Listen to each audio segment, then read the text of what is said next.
لهذا السر أدعو في يساري وعساري، أنا عبد صار فاخري ضمن فقري واضطراري.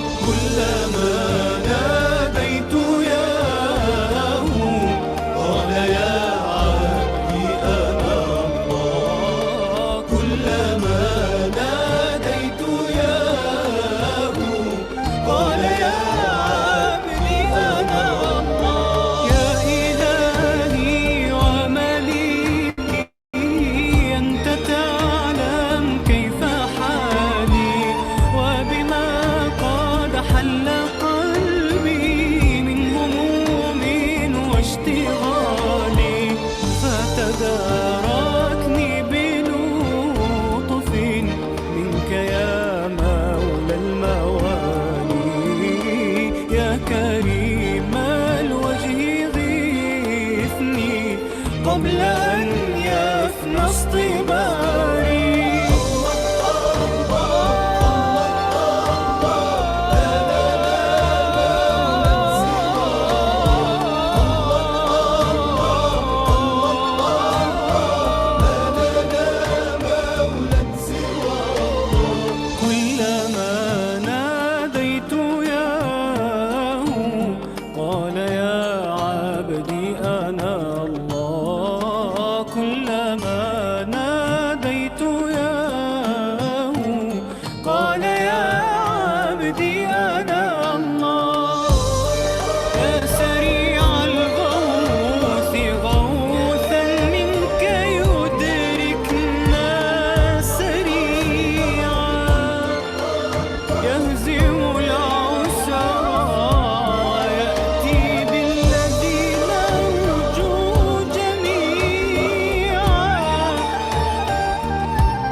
تحققت بعجيزي وخضوعي وانكساري.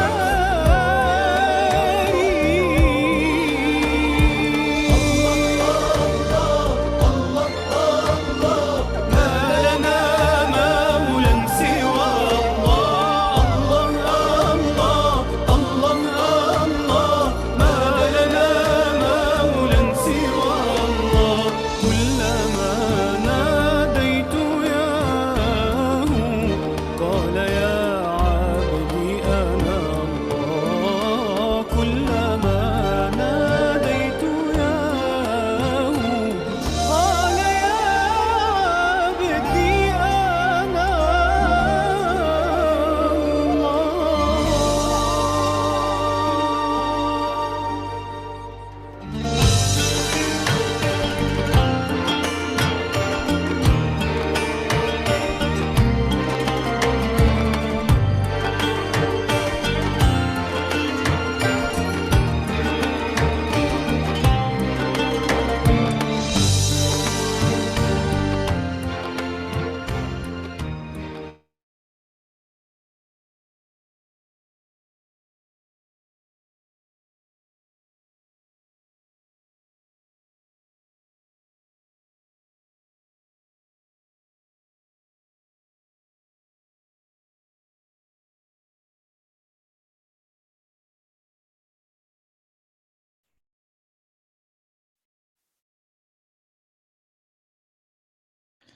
Cek, apakah suara saya terdengar?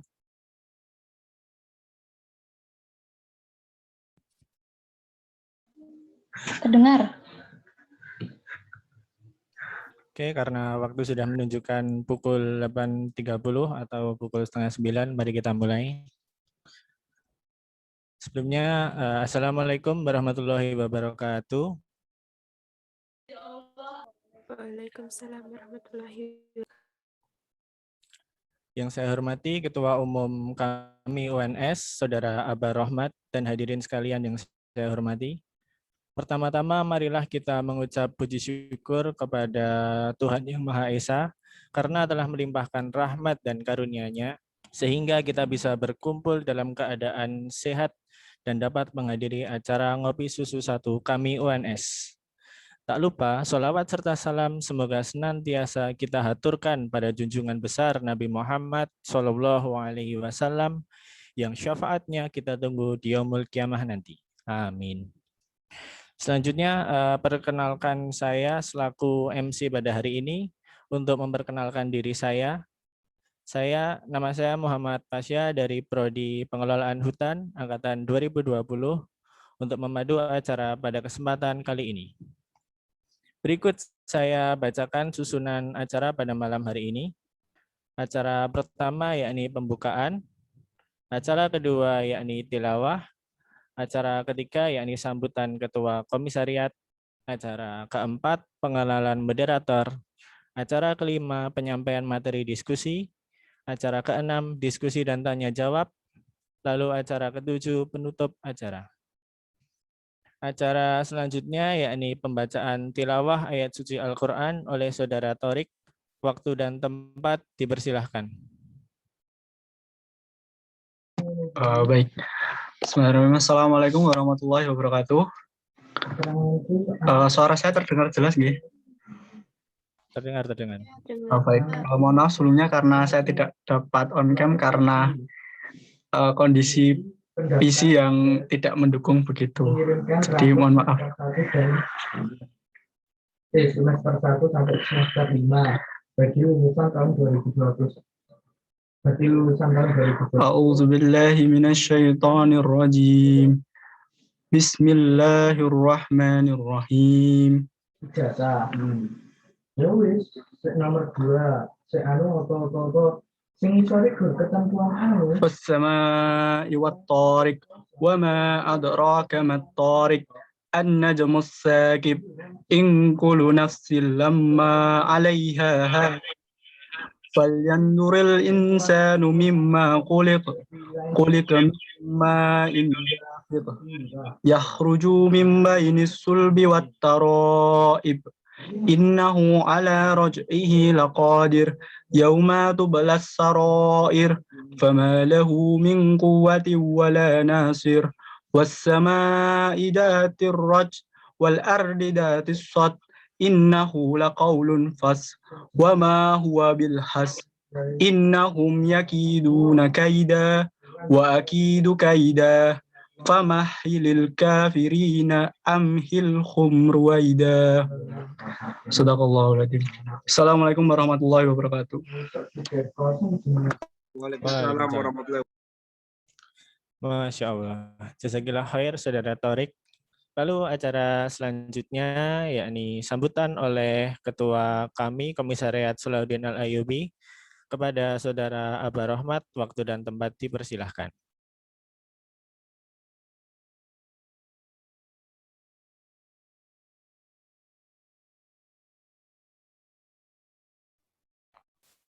Apakah Mas Aba sudah hadir?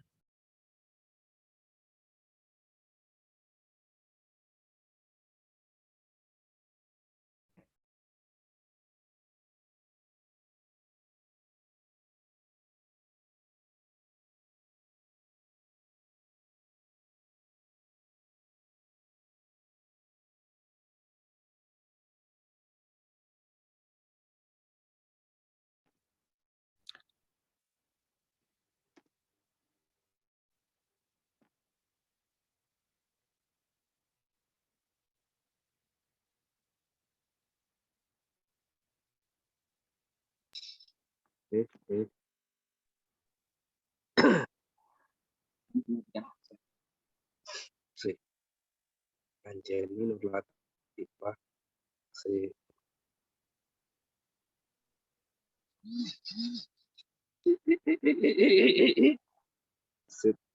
siapa ini?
Peserta semua mohon maaf sebab pada kesempatan hari ini Mas Aba berhalangan untuk hadir.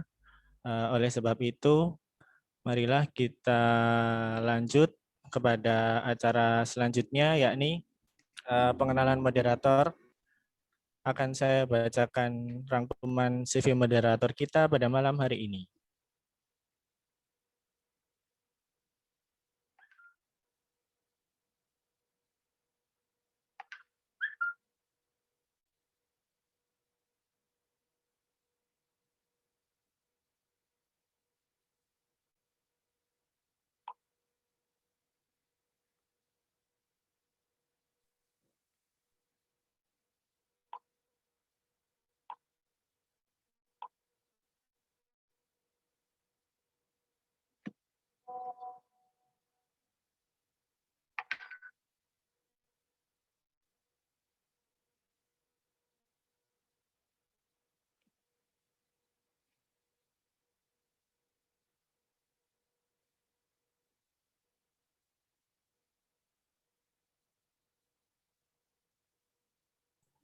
Oke, nama lengkapnya Ferry Luciana, lahir di Klaten 23 Maret 2000, seorang pemerhati sosial dan paling tertarik pada kajian budaya, lalu memiliki hobi berdiskusi dan bersosialisasi, menyukai riset humaniora, lalu beberapa keahlian yang dimiliki yakni people management, leadership, public speaking, dan sebagainya. Lalu ada beberapa pengalaman organisasi seperti staf bidang perempuan di JN UPMI UNS, staf bendahara umum di SKI FIB UNS, staf research and development di Edcom, dan lain sebagainya. Sekarang beliau tinggal di Jampen RT 3 RW 6 Klaten Utara. Lalu Mbak Lucy ini dari Prodi Sastra Inggris UNS angkatan 2017. Prestasi yang pernah diraih diantaranya, turun lagi, penerima beasiswa PPA 2019, penerima beasiswa Young Leaders Dompet Duafa 2019, delegasi pertukaran pelajar University Malaya Malaysia 2019, dan lain-lain. Kepada Saudari Lucy, waktu dan tempat saya persilahkan.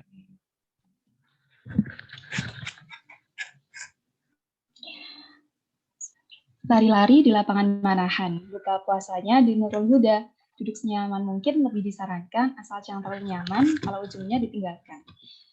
Baik, kita buat santai aja ya diskusi kali ini, jangan sepanas-panas gitu. Baiklah, sebelumnya saya izinkan saya membacakan panduan dan tata tertib kajian menilik kembali feminisme dalam perjuangan era Kartini pada malam hari ini. Yang pertama, peserta memasuki Zoom dalam keadaan mikrofon sudah di-mute dan video boleh diaktifkan atau on.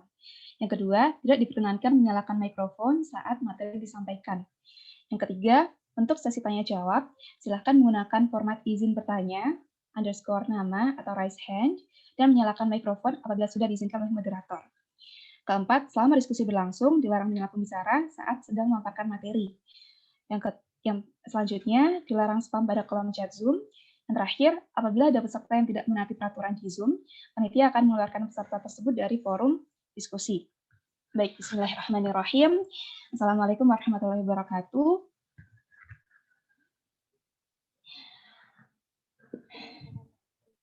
Senang sekali saya Ferry Luciana yang akan memandu jalannya diskusi pada malam hari ini. Saya ucapkan selamat datang dan selamat bergabung pada teman-teman semua di diskusi virtual pada malam hari ini. Meski daring, semoga tidak menyurutkan semangat dan keaktifan teman-teman dalam mengikuti kajian pada malam hari ini ya. Baiklah. beli pepaya di pasar Legi. Jangan lupa membeli mangga. Sebelum kita memulai diskusi, mari kita mulai dengan basmalah bersama-sama. Bismillahirrahmanirrahim. Teman-teman sekalian, di tengah-tengah kita sudah ada pemateri yang akan memaparkan materi tentang menilik kembali isu feminisme dalam perjuangan era Kartini. Sebelumnya, izinkan saya membacakan CV dari pembicara.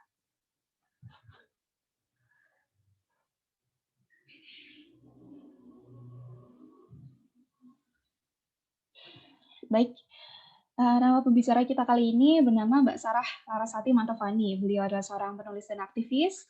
Beliau sudah menempuh S1 bidang hukum di Universitas Pamekasan, kemudian dilanjutkan di UMS Universitas Muhammadiyah Surakarta dengan jurusan filsafat Islam ya, filsafat Islam. Kemudian beliau ini hobi sekali dengan rihlah, suka membaca, rihlah sejarah, menonton film dan berkisah. Kemudian pernah juga sebagai peneliti The Center for Gender Studies. Beliau juga seorang co-founder The Center for Gender Studies 2015 sampai 2017, sekretaris dan admin Yayasan Peduli Sahabat. Sekarang aktivis Yayasan Peduli Sahabat dan seorang bisa diperbesar lagi operator ya, dan sekarang sebagai seorang relawan rumah dongeng Mentari Jogja. Beliau juga pernah sekolah non formal di Sekolah Ilmu Keluarga yang diadakan Gerakan Indonesia Beradab 2020, kemudian di Kemendikbud RI sebagai bimbingan teknis penulisan sejarah di Hotel Semesta Semarang selama 5 hari tahun 2018, dan lain-lain masih banyak lagi gitu. Kemudian beliau juga seorang content creator ya, bisa dicek di Instagramnya di @sarahmtv. Menarik postingannya, ada tentang feminisme, gender, keluarga, terus pasangan, terus kemudian pornografi dan lain-lain, sangat membuka insight gitu. Jadi bisa dicek teman-teman ya. Kemudian saya ingin memberi pengantar untuk kajian kita pada malam hari ini. Baiklah, bulan April biasanya dikenal sebagai bulannya RA Kartini ya. Dalam makna momentum Hari Kartini, ada beberapa wanita yang merespon saatnya wanita diberi jalan untuk membebaskan dirinya gitu. Hal ini dilakukan dengan landasan ide yang sudah dikeluarkan Kartini, yakni emansipasi yang diusung oleh Barat. Faktanya, fakta RA Kartini yang tertarik dengan ide emansipasi atau feminisme dari Barat ini tidak bisa dipungkiri gitu. Salah satu bentuk perlawanan RA Kartini untuk mewujudkan emansipasi adalah dengan menolak aturan poligami yang dibuat oleh Belanda. Sekalipun ia terpengaruh ide emansipasi, rasa ingin tahunya begitu tinggi kepada Islam. Lantas, mengapa Kartini terpengaruh ide emansipasi? Apakah ide emansipasi masih dianut Kartini hingga akhir hayatnya? Bagaimana pemikirannya saat itu? Seperti apa kondisi sosial lingkungan Kartini dan bagaimana pengalaman hijrahnya? Sudah hadir di tengah-tengah kita Mbak Sarah Larasati Mantovani. Waktu dan tempat saya persilahkan. Assalamualaikum warahmatullahi wabarakatuh. Waalaikumsalam warahmatullahi wabarakatuh. Suara saya kedengeran nggak ya? Iya Mbak, terdengar. Ya. Sebelumnya saya mohon maaf ini kepada panitia dan peserta, saya tidak bisa on cam dikarenakan lighting-nya sedang dipinjam oleh adik ipar, lebih tepatnya untuk bisnisnya dia gitu ya. Jadi dan dipakai dulu untuk sementara gitu. Ini mohon maaf, nggak apa-apa ya. Siap, Mbak. Kalau misalnya saya nggak, kalau misalnya hanya terdengar suaranya saja, jadi kayak podcast. Iya. Nah ya, terima kasih Mas Torik. Udah langsung di share screen-nya ya. Kita mulai aja ya.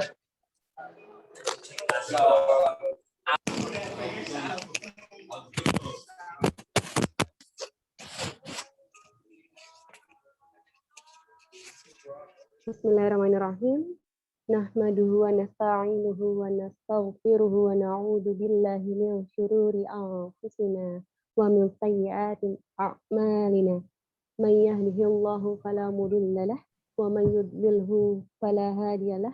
Allahumma salli wa sallim ala Muhammad wa ala alihi wa sahbihi ajma'in. Amma ba'du.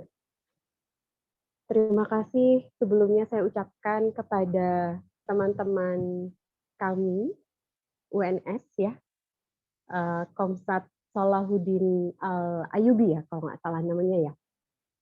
Iya Mbak, betul. Kemudian juga, ya betul, alhamdulillah.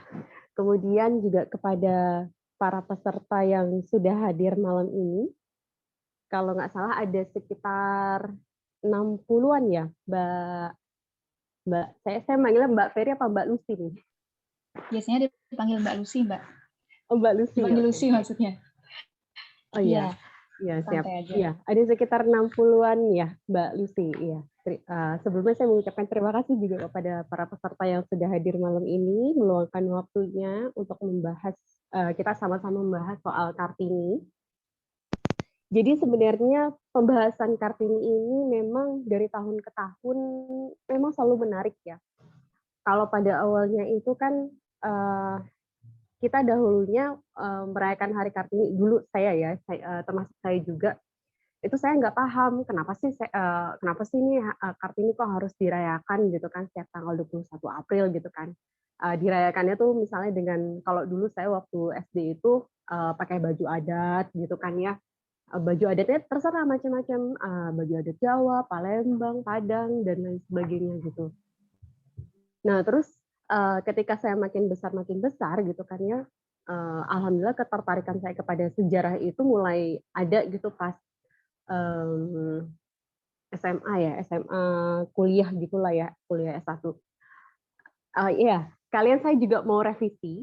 Jadi S1 saya di Fakultas Hukum di Universitas Pamulang, memang sengaja bukan nggak mau saya catat, tapi memang di CV-nya itu space-nya terbatas gitu. Jadi memang saya hanya mencantumkan gelar terakhir yang saya peroleh gitu ya. Jadi seperti itu. Jadi S1 saya dulu di Fakultas Hukum di Universitas Pamulang gitu ya. Itu hampir benar Mbak Lucy, benar. Sama-sama P depannya ya. Gitu. Mohon maaf Mbak. Universitas, iya nggak apa-apa. Nggak walaupun beda jauh pulaunya ya, tapi mirip-mirip gitu ya. Gitu. Itu di Tangerang Selatan ya, kalau teman-teman mungkin ingin tahu ya. Universitas Pamulang itu di Tangerang Selatan. Terus kemudian saya dapat S2, alhamdulillah di UMS Muhammadiyah Surakarta itu. Saya ngambil waktu itu tesisnya tentang partisipasi politik perempuan gitu. Jadi pemikirannya Buya Hamka tentang partisipasi politik perempuan di Indonesia tahun 1949 sampai 1963. Nah, termasuk di dalam tesis saya itu juga membahas soal Kartini juga gitu. Saya sebutkan maksudnya, walaupun nggak secara mendalam ya. Nah, saya baru membaca soal Kartini secara mendalam itu ketika waktu S2 itu gitu. Jadi ketika waktu S2 itu terus ada teman yang menawarkan memfotokopi buku surat-suratnya Kartini waktu itu yang diterbitkan oleh penerbit Jambatan, itu penerbit jadul zaman dulu. Nama bukunya nama pengarangnya itu Sulastin Sutrisno. Judul bukunya itu Surat-surat Kartini dari dan untuk bangsanya gitu ya. Nah, tapi kan kalau yang penerbit zaman dulu itu kan EYD-nya belum disempurnakan ya. Jadi kalau misalnya teman-teman baca itu mungkin agak membosankan gitu ya, agak membosankan karena EYD-nya itu belum disempurnakan, terus ketikannya spasinya tuh masih rapat-rapat gitu ya. Jadi kayak gitulah. Nah, nggak perlu berlama-lama lagi, kita langsung next aja. Ini siapa, Mas Torik ya? Yang ininya ya? Ya, Mas Torik? Iya, terima kasih Mas Tori. Nah, poin pentingnya kalau misalnya kita belajar sejarah ini ya, awal mulanya ya, dasar-dasarnya atau basicnya, ini yang saya dapat ketika alhamdulillah dapat beasiswa ikut semacam bimbingan teknis dari Kemendikbud RI, bimbingan teknis penulisan sejarah di Semarang tahun yang lalu, sekira 3 tahun yang lalu. Nah, ini yang pertama itu adalah berdasarkan fakta. Jadi interpretasi sejarah kita gitu ya, atau penafsiran pada suatu sejarah gitu ya, sejarah apapun gitu, itu harus berdasarkan fakta yang ada.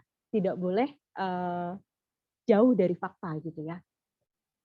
Jadi misalnya kita menemukan faktanya itu misalnya sumber-sumber sumber-sumber tertulis gitu ya, dokumen misalnya koran gitu ya, atau misalnya dari surat-suratnya Kartini gitu ya, terus kemudian kita baca gitu. Nah terus kita lihat, oh ini fakta nih gitu kan ya, karena ditulis sendiri oleh Kartininya gitu. Nah terus kemudian yang kedua, boleh berbeda gitu ya, perbedaan interpretasi boleh, tapi perbedaan fakta itu yang tidak boleh gitu ya, karena itu akan jadi pemalsuan sejarah. Ini yang saya paling ingat banget ketika salah satu fasilitator saya, Bu Titi, beliau dosen sejarah di UI, Universitas Indonesia, udah dokter juga, itu bilang seperti ini gitu. Jadi perbedaan interpretasi itu boleh, tapi perbedaan fakta itu yang tidak boleh, karena itu akan jadi pemalsuan sejarah. Jadi makanya saya heran, saya bingung ketika misalnya ada pihak-pihak tertentu yang mengangkat sejarah Kartini, tapi kok hanya bagian beliau mendukung emansipasi gitu ya. Jadi tidak secara keseluruhan fakta yang diangkat gitu. Entah untuk kepentingan apa gitu. Nah, terus kemudian yang ketiga yang bersikap hati-hati. Nah, ini juga saya dapat dari Bu Titi juga, dari beliau. Jadi sejarah itu, ini kata beliau ya, mudah dipolitisasi, sehingga kita harus bersikap hati-hati. Jadi mudah dipolitisasi ini maksudnya misalnya ada suatu lembaga atau organisasi atau yayasan lah gitu, ingin meneliti tentang sejarah perempuan gitu ya. Tapi sejarah perempuannya kemudian karena kepentingan misalnya lembaga atau yayasannya itu berlatar belakang feminis gitu ya, maka kemudian interpretasinya ya interpretasi feminis gitu ya. Padahal faktanya gitu misalnya sejarah perempuan yang diangkat misalnya ada salah satu tokoh perempuan ya, dia perempuan muslim gitu, muslimah misalnya, tapi si muslimah ini nggak pernah bilang bahwa dia itu mendukung emansipasi, bahwa dia mendukung feminisme gitu. Dia hanya berjuang karena memang ya dia memang harus berjuang gitu karena Allah misalnya. Terus karena memang negerinya dijajah gitu ya.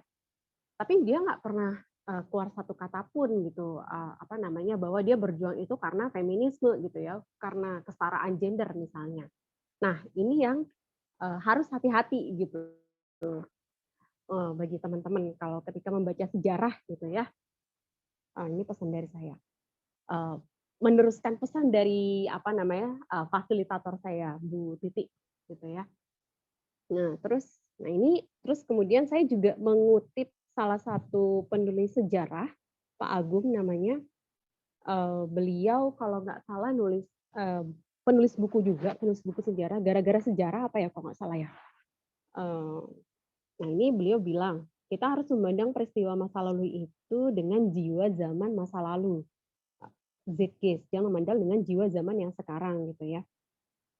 Jadi ketika kita dihadapkan pada suatu sumber sejarah gitu ya, kita harus melihat kondisi latar belakangnya itu ya berdasarkan apa yang terjadi saat itu gitu. Jadi misalnya Kartini nih ya, Kartini. Nah, apa yang ada di sekitar Kartini itu yang kita harus lihat gitu. Situasinya Kartini itu seperti apa, kondisinya Kartini itu seperti apa saat itu, terus kemudian sistem pemerintahan yang berlaku pada saat Kartini hidup itu seperti apa gitu ya. Nah, itu yang namanya zeitgeist atau jiwa zaman gitu. Jadi seperti itu. Walaupun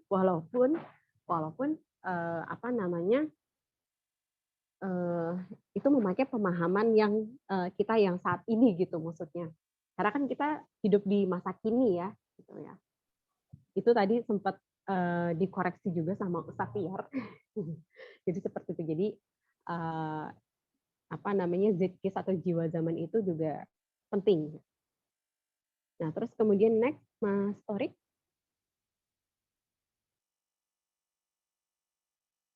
Nah, ini ada istilah-istilah kunci. Saya memang sengaja menuliskannya di awal gitu ya. Jadi ketika kita ingin diskusi dengan siapapun, kita paham kita dudukan dulu definisinya gitu ya. Kita pahami dulu definisinya ini apa, seperti bagaimana gitu ya. Karena kadang ada ketika dalam satu diskusi ada misalnya 5 orang, belum tentu 5 orang itu pemahamannya sama gitu ya. Belum tentu definisinya 5 orang itu sama gitu. Jadi makanya saya pengen menunjukkan bahwa ini istilah kunci feminisme yang saya dapat dari Merriam-Webster, terus kemudian dari Britannica gitu ya. Merriam-Webster ini kamus tertua di Inggris. Nah, ini feminisme sebuah paham kesetaraan politik, ekonomi, dan sosial antara wanita dan pria. Ya. Nah, terus kemudian feminisme sosialis, yaitu paham yang menekankan penindasan gender di samping penindasan kelas sebagai salah satu penindasan terhadap perempuan. Terus kemudian feminisme liberal, paham yang menekankan hak-hak dan kebebasan individu untuk perempuan. Khusus untuk definisi feminisme sosialis dan liberal ini saya dapat dari disertasinya salah satu feminis liberal di Indonesia, gitu ya. Saya dapat dari disertasi beliau. Terus kemudian ada suffragette. Nah, ini juga suffragette terkait juga dengan Zeitgeist-nya Kartini, gitu ya. Jadi gerakan menuntut hak pilih untuk perempuan. Suffragette. Nah, next, Mas Torik. Nah, ini sekilas Kartini. Jadi teman-teman mungkin udah pada tahu ya. Beliau lahirnya di Jepara, tanggal 21 April 1879, gitu ya. Anak keempat dari 11 bersaudara, gitu.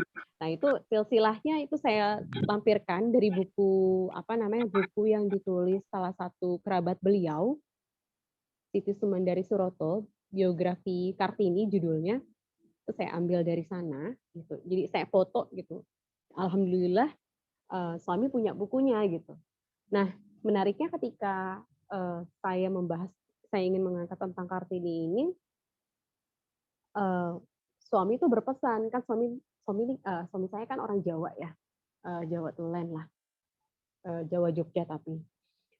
Nah, beliau tuh berpesan bahwa tempatkan Kartini sesuai pada tempatnya gitu. Kalau misalnya kita menemukan hal-hal yang aneh gitu ya pada Kartini, kita lihat dulu konteksnya gitu ya. Lihat dulu konteksnya, apakah dia berbicara itu ketika dia sudah mengaji atau belum gitu ya. Jadi istilahnya seperti itu. Gitu. Jadi harus runut gitu ya untuk membaca seorang Kartini itu. Karena kan surat-suratnya banyak, ada ratusan surat lah ya yang terkumpul itu. Nah, ibunya ini merupakan garwa ampil atau berstatus selir gitu ya, istri pertama, bernama M.A. Ngasirah. Nah, dari ibunya Kartini rupanya ada darah ulama gitu. Saya lupa nama kakeknya Kartini yang ulama itu siapa, nanti mungkin teman-teman bisa cari ya. Gitu. Nah, terus kemudian Kartini ini tumbuh menjadi anak yang kritis, teguh, memegang prinsip, jujur, sederhana, dewasa, walau umurnya waktu itu masih di bawah 17 tahun ya. Untuk usia di bawah 17 tahun itu udah dewasa itu ya, udah dewasa banget lah. Maksudnya maju pemikirannya, maksudnya gini, berpikir ke depan gitu. Maksudnya apa yang harus saya lakukan nanti gitu ya. Maksudnya begitu. Terus angkuh dan keras kepala. Angkuh dan keras kepala ini saya dapat dari buku yang ditulis salah satu kerabat beliau, Siti Sumandari Suroto gitu ya. Jadi memang seperti itu sifatnya Kartini. Terus angkuh ini bukan berarti angkuh yang yang sombong gitu, maksudnya nggak mau hidup susah gitu ya, nggak mau ketemu rakyat kecil gitu, bukan gitu. Terus kemudian beliau akhirnya menikah dengan Bupati Rembang, RMAA Joyo Adiningrat pada tanggal 8 November 1903 dan wafat di Rembang tanggal 17 September tahun 1904. Nah, itu yang di pojok kanan bawah kanan pembaca ya maksudnya ya. Itu foto ibunya Kartini, MA Nasirah. Terus kemudian yang 3 orang ini merupakan saudara tirinya Kartini dari ibu sambungnya, gitu ya. Garwo Patni namanya. Sebutannya Garwo Patni. Kalau nggak salah dari Madura ya, kalau nggak salah bangsawan Madura, kalau nggak salah ibu sambungnya ini. Nah, terus kemudian next Mas Torik. Nah, ini beliau sejak kecil Kartini senang sekolah gitu ya. Apalagi sejak lulus dari Europe Lagere School atau sekolah rendah Belanda. Semakin bertambah kecintaannya pada pelajaran, pada buku-buku, Eyang dan ayahnya adalah di antara tokoh berpengaruh dalam hidup Kartini. Jadi Kartini itu cinta buku, suka banget buku gitu ya. Selama masa pingitannya itu baca buku terus, sama nulis ya. Jadi kegiatannya itu baca buku dan nulis, baca buku dan nulis gitu ya. Selain beberapa kali pernah berkunjung juga sih. Apa itu sudah masa pingitan gitu ya. Nah, jadi kecintaannya pada buku ini itu terinspirasi dari eyangnya gitu. Jadi eyangnya ini memang juga cinta buku gitu. Jadi kebiasaan positifnya ini diturunkan kepada cucunya. Termasuk ayahnya sendiri juga suka baca gitu ya. Jadi semua bahan bacaan itu disediakan oleh ayahnya. Majalah, terus kemudian buku-buku bahasa Jawa, buku-buku Islam juga ada sebenarnya gitu. Tapi mungkin lebih banyak porsinya buku-buku berbahasa Belanda. Jadi berbagi buku dan majalah ini dilahap semua sama Kartini gitu ya. Tanpa filter. Dan waktu itu kondisinya Kartini memang sudah mengaji gitu ya, tapi mengajinya ini mengaji tanpa arti gitu ya. Mengaji tanpa arti ini maksudnya jadi Kartini hanya baca tok, tapi nggak tahu artinya itu apa gitu.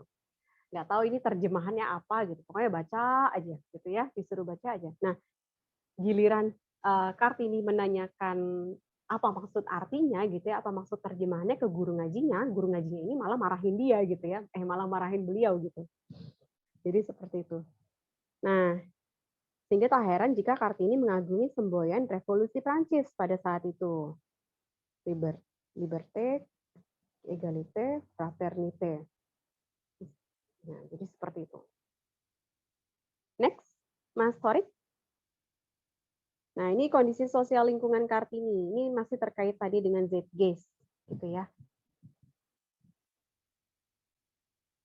Yang pertama, feodalisme. Jadi Kartini ini hidup dalam lingkungan bangsawan dan anak bupati, sehingga membuat Kartini wajib patuh dengan aturan adat. Nah, terus kemudian yang kedua, kolonialisme. Jadi kolonial Belanda menerapkan berbagai macam aturan diskriminatif, tak terkecuali pada kaum feodal Jawa. Salah satu aturannya itu adalah termasuk biaya masuk sekolah, gitu ya. Jadi biaya masuk sekolah ini tidak hanya bisa dicapai oleh orang-orang bangsawan, gitu ya. Oleh orang-orang bangsawan itu. Tapi kalau yang diskriminatif terhadap kaum feodal Jawa itu ya ini masalah pingitan untuk perempuan itu ya. Jadi pingitan untuk perempuan ini juga didukung oleh pemerintah Belanda. Terus kemudian poligami adat. Nah, ini jadi pada masa Kartini hidup, itu ada 2 poligami sebenarnya. Jadi poligami ala Islam dan poligami adat. Jadi poligami adat ini juga bukan, kalau setelah saya telusuri bukan hanya terjadi di Jawa, tapi juga di kampung saya di Sumatera Barat, ada poligami adat juga gitu. Nah, Buya Hamka sempat mengkritik poligami adat ini gitu ya. Nah, poligami adat ini kalau di Jawa, itu tadi ya, status istri pertama jadi selir gitu. Terus kemudian Kartini harus manggil ibunya tuh dengan sebutan yu gitu ya. Yu.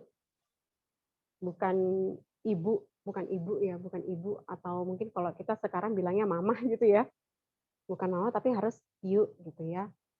Kalau terus kemudian ibunya Kartini, ibundanya Nasirah tadi ya namanya, itu manggil Kartini dan anak-anaknya tuh dengan sebutan Doro gitu ya, harus dengan sebutan Doro, nggak boleh nggak pakai Doro gitu ya, harus dengan panggilan Doro itu tadi. Nah itu kan berarti poligami adat dong gitu ya, apalagi ini juga didukung oleh kolonial Belanda gitu. Nah jadi, termasuk jika ingin menjadi bupati maka harus menikahi keturunan raja atau bangsawan. Jadi seperti itu teman-teman. Sedangkan kan kalau poligami dalam Islam kan nggak seperti itu ya. Maksudnya kayak status istri pertama kok jadi selir gitu ya. Terus kemudian anak-anaknya harus manggil ibunya sendiri, ibu kandungnya sendiri dengan panggilan you. You itu mungkin kalau di Jawa pada saat itu tuh panggilannya rendah gitu. Terus ibu kandungnya sendiri tuh harus manggil mereka Ndoro gitu ya, atau Tuan gitu ya, Tuan atau Putri gitu ya. Nah, terus kemudian Kartini juga hidup pada masa sistem liberal. Jadi seperti itu. Next, Mas Torik. Nah, ini jadi perempuan Indonesia itu tidak mendapatkan haknya dulu karena pertama kolonialisme. Jadi antara pemerintah Belanda bahwa syarat masuk sekolah wajib bisa bahasa Belanda. Ini kan diskriminatif ya, gitu. Wajib bisa bahasa Belanda. Mungkin juga karena Belanda merasa kami udah menjajah kalian gitu. Jadi kalian harus nurut pada aturan kami gitu ya. Jadi seperti itu. Itu terus kemudian biaya sekolah, biaya masuk sekolahnya itu juga sengaja dinaikkan sama pemerintah Belanda. Jadi saya pernah baca di bukunya Bu Dewi Sartika, bukan bukunya Bu Dewi Sartika, mohon maaf, buku biografinya Bu Dewi Sartika. Jadi biaya masuk sekolah pada zaman Belanda itu memang sangat mahal gitu ya. Berapa frank gitu, kan pakai mata uang frank ya. Ya mungkin kalau sekarang udah jutaan, belasan juta gitulah ya. Jadi hanya kaum bangsawan atau kaum priayi yang bisa sekolah. Dan liciknya memang Belanda ini memang nggak mau orang-orang Indonesia atau orang-orang Nusantara gitu ya, nggak mau jadi maju gitu ya, nggak mau jadi pinter gitu. Nah terus kemudian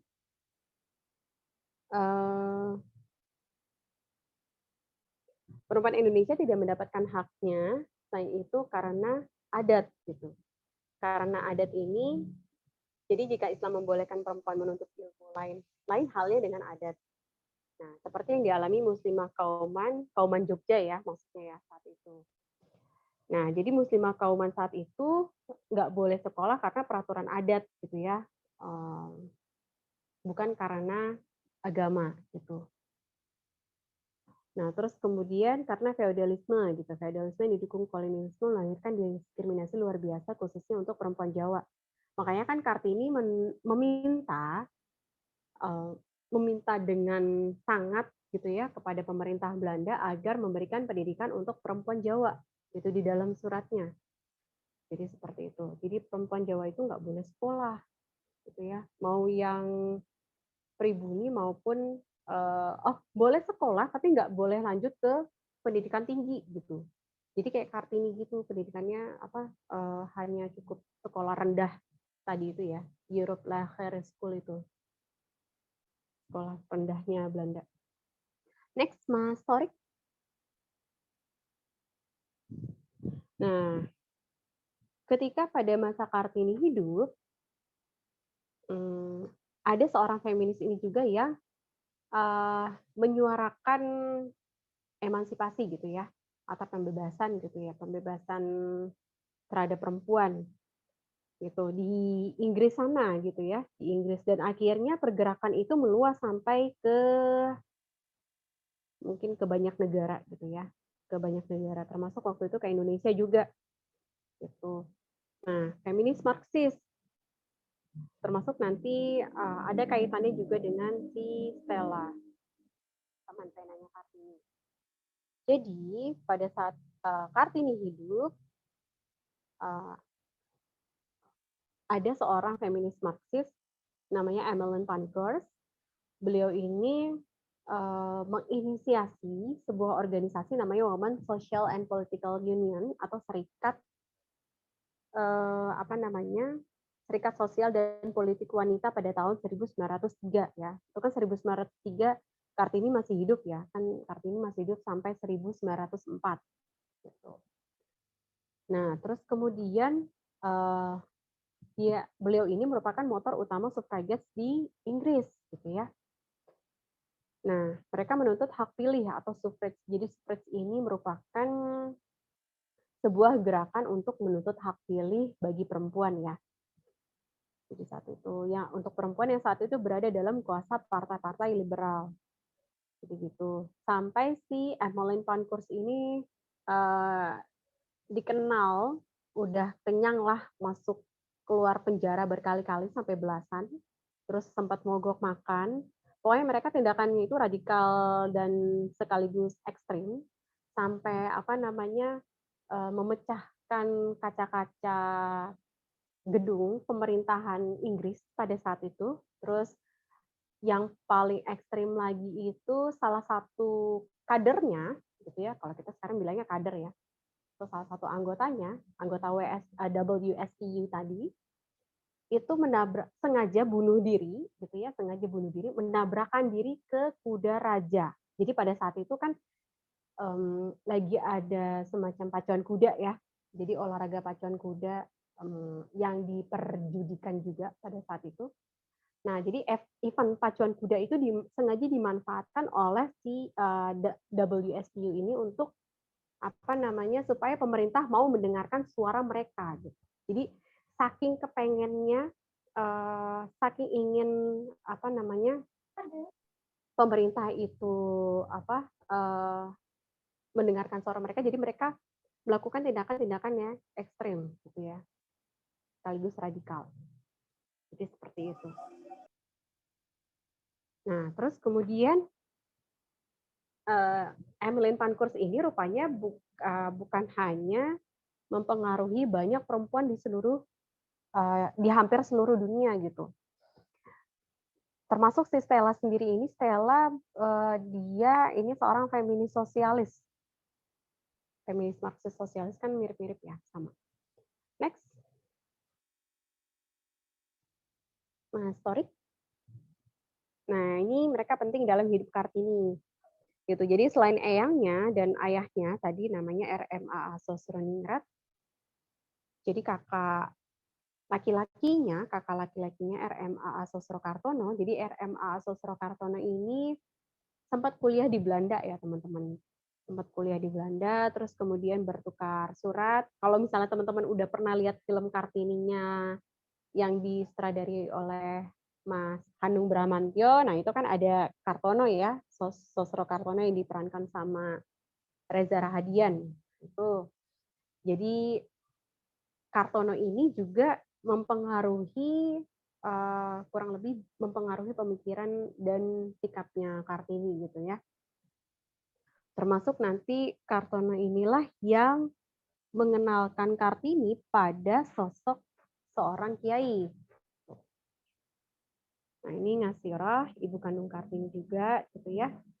Maksudnya ibu kandungnya Kartini ini meminta supaya Kartini ini agar tetap patuh, gitu ya, tetap taat pada aturan adat, gitu ya, adat Jawa.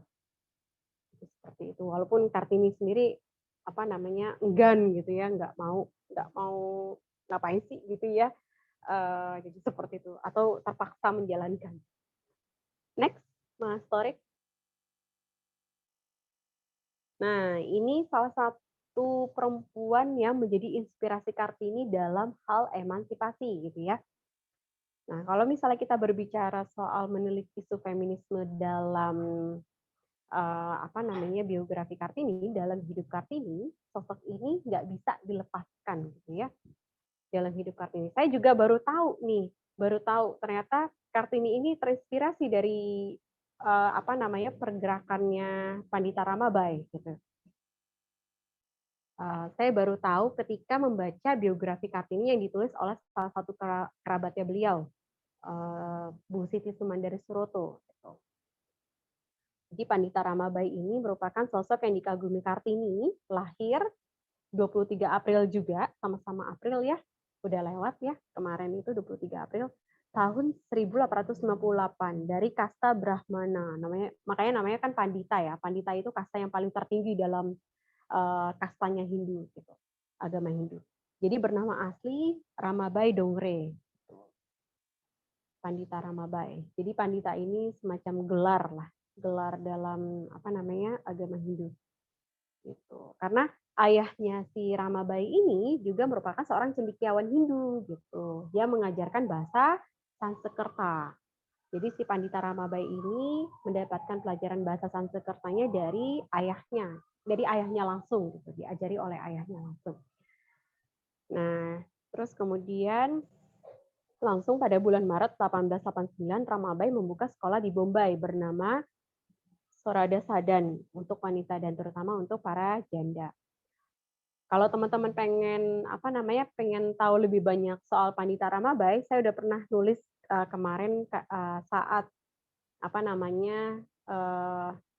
memperingati Hari Kartini. Jadi saya mengeluarkan konten Seri Hari Kartini di Instagram saya @sarah.mtv gitu ya. Maksudnya supaya tahu gitu, ini loh ternyata orang yang dikagumi Kartini tuh seperti ini gitu kan. Gitu. Sebelum Kartini mendalami Islam. Nah, next Mas Torik. Nah, ini kemudian teman penanya Kartini, namanya Estelle atau Stella, atau panggilannya Stella ya. Estelle Zehandelaar atau Stella. Jadi mengetahui Kartini pertama kali melalui sebuah iklan pencarian teman di majalah De Hollandse Lelie. Kayak kita dulu ya, rupanya tradisi mencari teman di koran atau majalah itu rupanya sudah ada sejak lama teman-teman gitu ya. Nah, termasuk Kartini juga mencari teman di majalah De Hollandse Lelie gitu. Dan akhirnya si Stella inilah yang menyambut gitu ya, yang berkirim surat pada Kartini. Nah, rupanya si Stella ini bukan orang biasa gitu ya. Bukan orang biasa-biasa aja, bukan perempuan biasa-biasa aja, tapi dia juga feminis sosialis, aktif di sebuah partai sosialis juga, gitu ya, dan bersahabat dengan gembong sosialis SDAP di parlemen, Van Kool. Nah, Van Kool ini juga istrinya berkirim surat pada Kartini. Ya, jadi kurang lebih pemikiran-pemikiran Kartini ini juga dipengaruhi oleh orang-orang di sekitarnya, di sekitar beliau, termasuk dari bacaan-bacaan juga. Oh iya, saya lupa menyampaikan, si Pandita Ramabai ini diketahui Kartini itu dari buku-buku majalah yang disediakan oleh ayahnya gitu ya. Jadi bukan diceritakan oleh teman penanya, bukan diceritakan oleh si Stella, bukan gitu ya, tapi dari buku dan majalah yang disediakan oleh ayahnya gitu. Nah, terus kemudian Stella ini juga seorang Yahudi, ayahnya berprofesi sebagai dokter. Jadi selesai sekolah di HBS, dia bekerja sebagai pegawai pos. Tapi mereka selama berkirim surat nggak pernah ketemu gitu, nggak pernah ketemu tatap muka maksudnya. Jadi ketemunya maya aja kalau sekarang ya, virtual. Gitu. Jadi tapi virtualnya virtual tanpa ngeliat muka juga gitu, cuman tulisan tangan. Nah, ini majalahnya teman-teman kalau pengen tahu, majalah The Hollandse Lelie. Kalau penasaran ingin lihat foto majalahnya ya, saya juga baru dapat belum lama ini setelah browsing gitu. Nah, next Mas Torik, untuk lebih lengkapnya soal Stella nanti bisa lihat di IG saya juga ya teman-teman ya, karena nggak cukup waktunya nanti. Nah, awalnya Kartini ini merupakan pejuang emansipasi, gitu ya. Ya bisa dilihat dari surat-suratnya beliau. Tanggal 25 Mei 1899, 12 Januari 1900, terus kemudian tanggal 25 Mei 1899 itu ngomongin perjuangan wanita barat di Eropa, emansipasi gitu ya. Dan Waktu itu kata feminisme, istilah gender itu nggak ada gitu ya. Bukan nggak ada, belum ada gitu pada zamannya Kartini. Jadi yang terkenal, istilah yang terkenal itu emansipasi gitu ya. Kalau dari tulisannya itu EMANCIPATIE, emancipatie gitu ya. Tulisan apa namanya, kalau ditulis gitu ya, bacanya tetap emansipasi. Itu bahasa Belandanya emancipatie gitu. Terus pergerakan perempuan gitu ya. Kalau dulu ya, atau woman movement gitu. Saya lupa bahasa Belandanya itu apa vrouwen gitu. Subhanallah. Ya intinya dulu itu yang lebih terkenal istilahnya pergerakan perempuan, emancipatie itu atau emansipasi gitu ya. Feminisme itu belum ada dulu di zaman Indonesia dijajah Belanda ya. Walaupun di negara barat sana, di negara-negara Eropa, feminisme itu udah ada gitu ya. Dari abad 19 itu udah ada. Nah, next Mas Torik. Nah, ini dia. Jadi sosok seorang kiai yang dikenalkan oleh kakaknya, Kartono, Sosro Kartono, ini adalah Kiai Soleh Darat. Mungkin teman-teman juga udah pada tahu ya, udah pernah mendengar namanya gitu ya. Mungkin juga udah pernah baca biografinya gitu. Jadi beliau ini merupakan seorang ulama dari pantai utara Semarang, lahir tahun 1820 Masehi. Nah, keluarganya beliau, ayahnya merupakan orang kepercayaannya Pangeran Diponegoro, gitu ya, dalam memimpin dalam memimpin perang antara Jawa dan Belanda di pesisir utara Jawa saat itu. Ayahnya namanya Kiai Haji Umar. Nah, gurunya merupakan seorang ulama juga namanya Kiai Haji Ahmad Bafaki. Kiai Soleh Darat juga pernah menuntut ilmu di Mekah dan sempat mengajar pula di sana, walaupun akhirnya beliau memutuskan untuk balik ke sini lagi ya. Gitu. Nah, murid-muridnya merupakan pendiri dari dua organisasi Islam terbesar di Indonesia, Kiai Haji Hashim Asy'ari dan Kiai Haji Ahmad Dahlan. Keren ya, Masya Allah. Nah, karya-karyanya beliau juga banyak nih. Jadi ada kitab Faudur Rahman, tafsir yang memang ditulis khusus untuk Kartini dan dihadiahkan pada saat hari pernikahan beliau gitu ya. Sayangnya Kiai Soleh Darat tidak sempat menyelesaikan tafsirnya sampai, maksudnya jadi bukan keburu ya. Jadi Allah itu sudah memanggil beliau duluan sebelum beliau menyelesaikan kitab tafsirnya gitu, kitab tafsir yang untuk Kartini.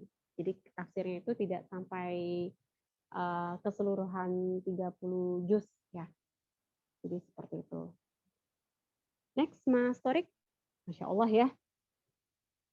Ya Soleh Darat ini ya. Nah, ini dia. Akhirnya setelah Kartini ini mengaji gitu ya, memperdalam Islam gitu kepada Kiai Soleh Darat, membaca tafsir-tafsirnya beliau gitu ya yang ditulis dalam bahasa Jawa, dan pada saat itu memang Kartini sendiri yang meminta Kiai Soleh Darat agar Al-Qur'an ini diterjemahkan ke dalam bahasa Jawa gitu, supaya orang-orang Jawa, supaya masyarakat yang berada di bawah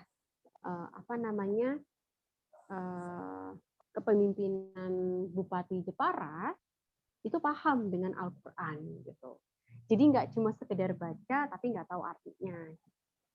Jadi seperti itu. Ini Masya Allah ya, Kartini sendiri yang mendorong Kiai Soleh Darat, kalau dalam bahasanya sekarang ini, ayo Pak Kiai buat kitab tafsir khusus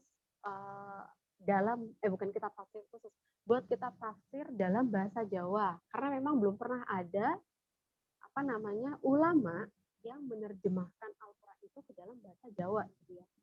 Menerjemahkan ini maksudnya jadi kalau kayak kita terjemahannya ada bahasa Indonesia gitu ya, terus ada yang terjemah bahasa Inggris, jadi seperti Nah, terus kemudian pada akhirnya Kartini memahami, alhamdulillah.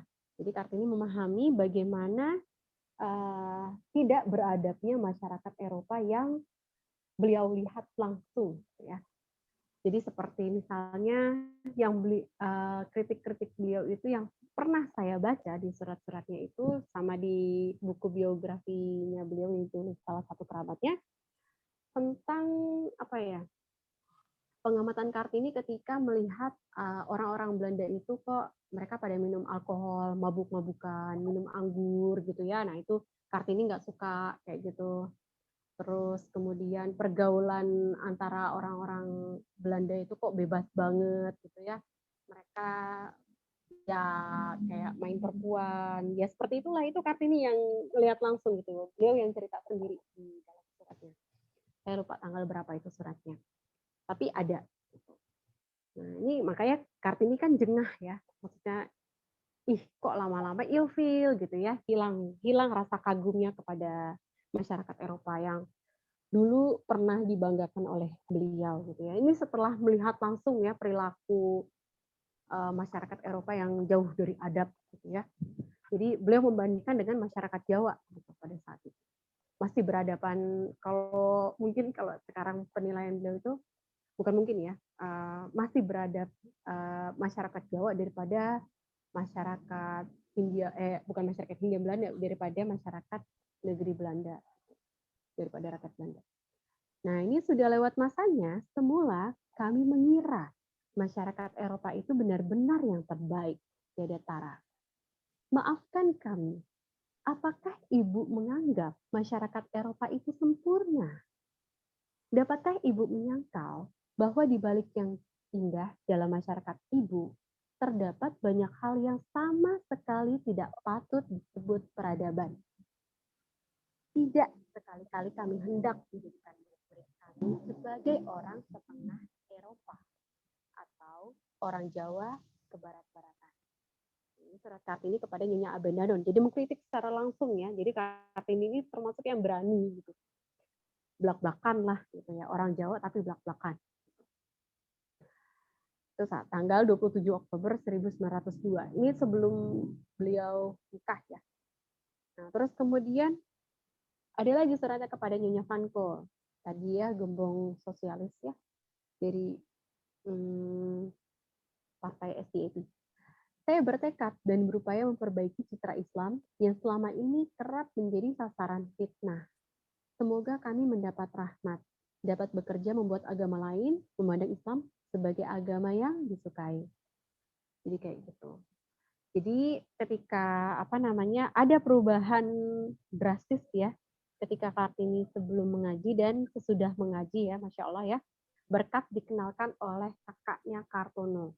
Dan ini tidak ada dalam film Kartini gitu ya, tapi tidak mungkin juga dimuat semua dalam film Kartini gitu ya.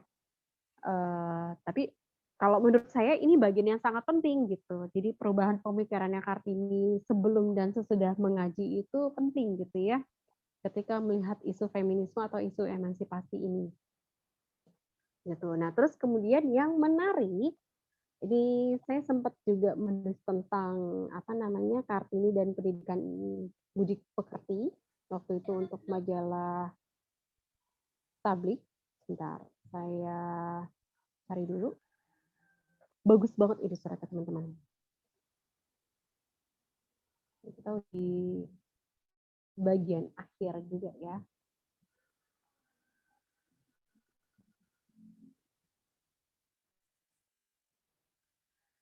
Oh, judul tulisannya saya itu Kartini dan Cita-Cita Budi Pekerti.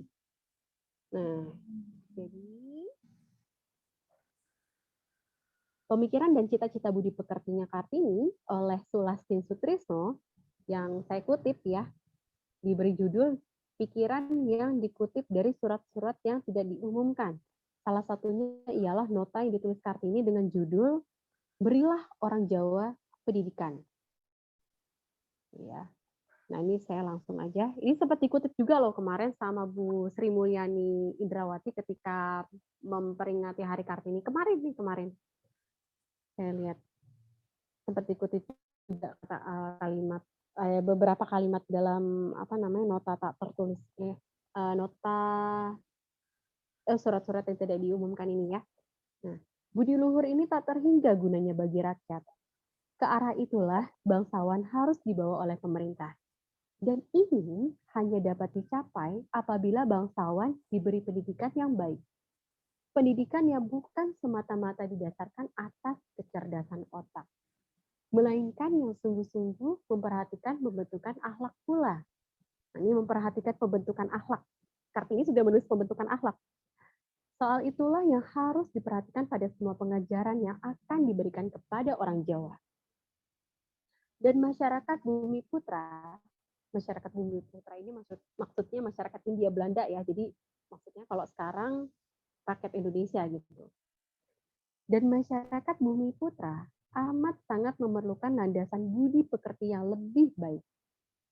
Tanpa budi pekerti atau tanpa itu, peraturan pemerintah bagaimanapun juga baik maksudnya, kalau tidak akan kandas sama sekali, ya hanyalah menelurkan hasil yang sangat sedikit. Karena itu hendaknya dasar-dasar budi pekerti masyarakat Bumi Putra segera diperbaiki. Jika telah diletakkan dan dibentuk dasar budi pekerti yang baik, maka orang akan dapat terus membangun dan menebarkan benih dengan hasil yang sebanyak-banyaknya. Nah, ini yang paling penting. Bahwa perempuan pada pembentukan budi pekerti masyarakat harus melaksanakan kewajiban besar. Siapa lagi yang akan mengingkarinya? Dialah orang yang harus mengerjakan itu. Dia ini maksudnya perempuan ya, teman-teman. Untuk mempertinggi tingkatan budi masyarakat, dia atau perempuan dapat membantu banyak. Kalau tidak dapat dikatakan paling banyak, alam sendirilah yang menunjuk dia untuk melakukan kewajiban itu. Sebagai ibu, dialah pendidik pertama umat manusia. Nah, ini dikutip sama Bu Sri Mulyani kemarin di Hari Kartini. Di pangkuannya, anak pertama-tama belajar merasa, berpikir, berbicara, dan dalam kebanyakan hal pendidikan, yang pertama-tama ini bukan tanpa arti untuk seluruh hidupnya. Tangan ibulah yang pertama-tama meletakkan benih kebaikan dan kejahatan dalam hati manusia, yang tidak jarang dibawa sepanjang hidupnya. Tidak tanpa alasan orang mengatakan bahwa kebaikan dan kejahatan diminum bersama air susu ibu. Dan bagaimana sekarang ibu-ibu Jawa dapat mendidik anak-anaknya kalau mereka sendiri tidak dididik? Peradaban dan kecerdasan bangsa Jawa dalam hal itu terbelakang, tidak mempunyai tugas. Jadi ini kritik Kartini ya untuk untuk pemerintah Belanda. Jadi Kartini ini menuntut pemerintah Belanda, penjajah Belanda, agar memberikan pendidikan untuk orang Jawa, khususnya untuk perempuan gitu ya. Jadi istilahnya kalau dalam bahasa kita itu, tolong dong jangan ada diskriminasi lagi gitu ya. Seperti itu. Next. Yang terakhir ini, karena sudah jam 9:30. Nah, ini perjuangannya Kartini diantaranya beliau banyak memberikan kritik kepada kolonial Belanda mengenai diskriminasi dalam dunia pendidikan. Itu tadi ya, satu. Terus kemudian membuka sekolah khusus perempuan agar kelak mereka menjadi ibu yang berbudi pekerti dan cakap dalam mendidik anak-anak mereka, gitu ya, anak-anak laki-laki maupun perempuan. Jadi kalau saya lihat fotonya gitu ya, dan sempat juga sharing sama teman yang meneliti Kartini lebih mendalam gitu. Ini teman di BIMTEK ya, BIMTEK penulisan sejarah. Beliau waktu itu bercerita bahwa Kartini ini membuka sekolah di teras rumah bupati ya waktu itu. Jadi sekolah kecil-kecilan. Kalau di kita sekarang mungkin kayak les privat ya gitu ya, buka bimbel gitu ya, bimbingan belajar. Tapi kalau konteksnya saat itu kan berbeda dengan saat ini ya. Konteksnya saat itu kan Kartini sudah buka sekolah gitu ya. Jadi seperti itu untuk anak-anak di sekitarnya, di sekitar beliau gitu. Ya Masya Allah ya, anak-anak kecil gitu. Diajari baca, tulis gitu. Nah terus kemudian yang lebih masya Allahnya gitu, yang membuat saya kagum gitu ya, yang membuat saya nggak nyangka, ternyata Kartini memberikan beasiswa sekolah ke Belanda secara diam-diam untuk Haji Agus Salim. Teman-teman tahu ya Haji Agus Salim ini siapa ya?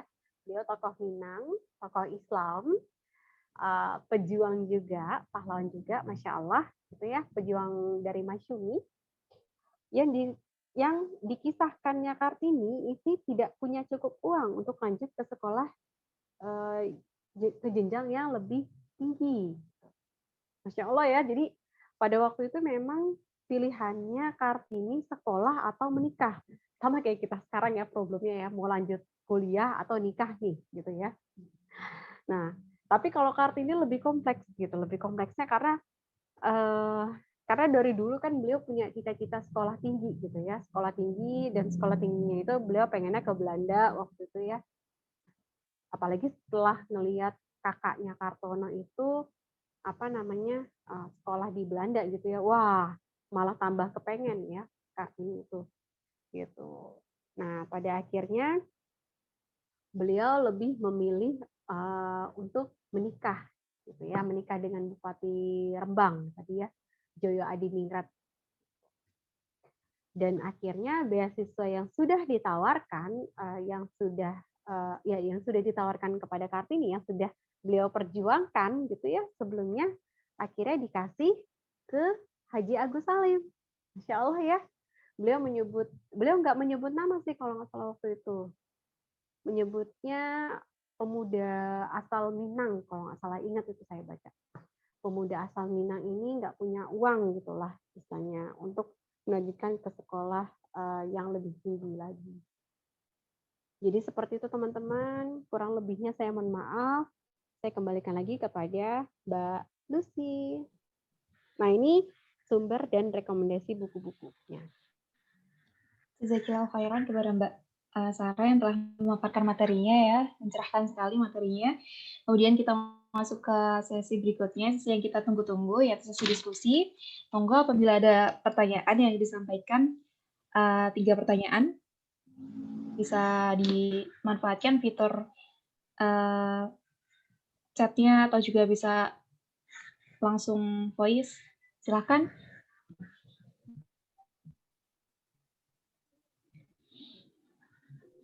Baik, ada satu Mbak, ada Hamka, raise hand. Iya, kenapa Hamka? Ada apa yang ingin ditanyakan? Bisa di-on-kan dulu mic-nya. Assalamualaikum, Mbak Sarah. Perkenalkan nama saya Hamka Firmansyah, di bidang kewirausahaan ya di kami ya, sebagai staf. Terus saya mahasiswa pendidikan guru anak usia dini tahun 2020. Yang sebagai pendidikan anak usia dini, meskipun saya seorang pria sejati, tetapi saya menghadapi sekitar ratusan wanita kurang lebih.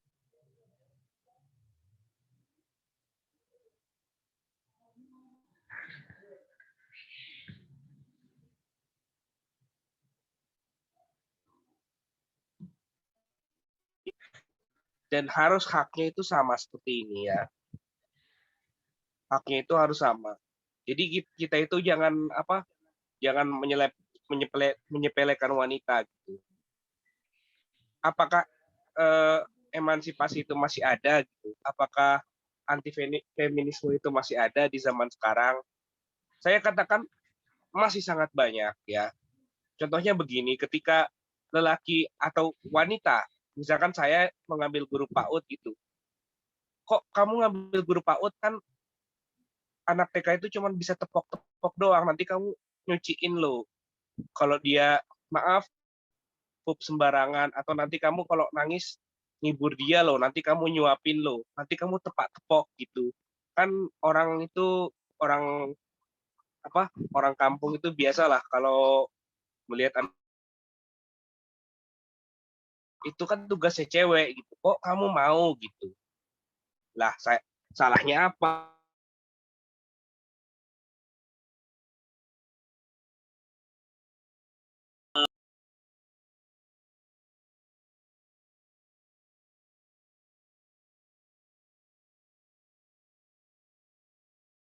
gitu. Kalau misalkan saya mengambil pendidikan anak usia dini gitu, kan mereka juga bentuk sentuhan ayah lah. Terus habis itu ketika wanita ngambil jurusan teknik gitu, kok berani banget lah, kenapa gitu? Yaitu di Indonesia itu masih kurang sadar ya.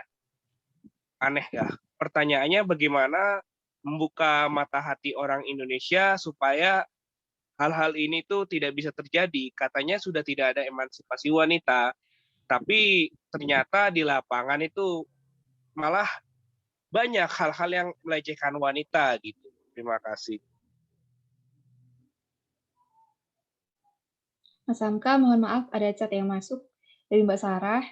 Beliau bilang, mohon maaf tadi suaranya sempat hilang, jadi mohon bisa diulangi secara lebih singkat lagi.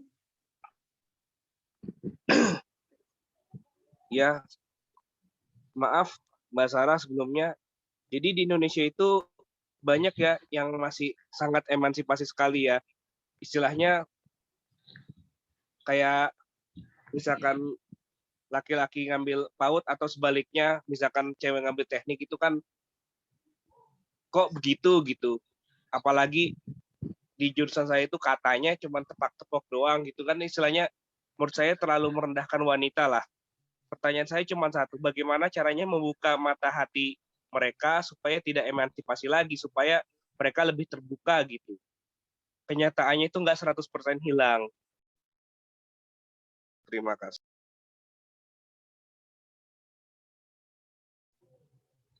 Baik, Mbak Sarah, sudah bisa ditangkap pertanyaannya? Atau mungkin 3 penanya dulu atau satu persatu dijawab? Monggo. Monggo, saya manut moderator.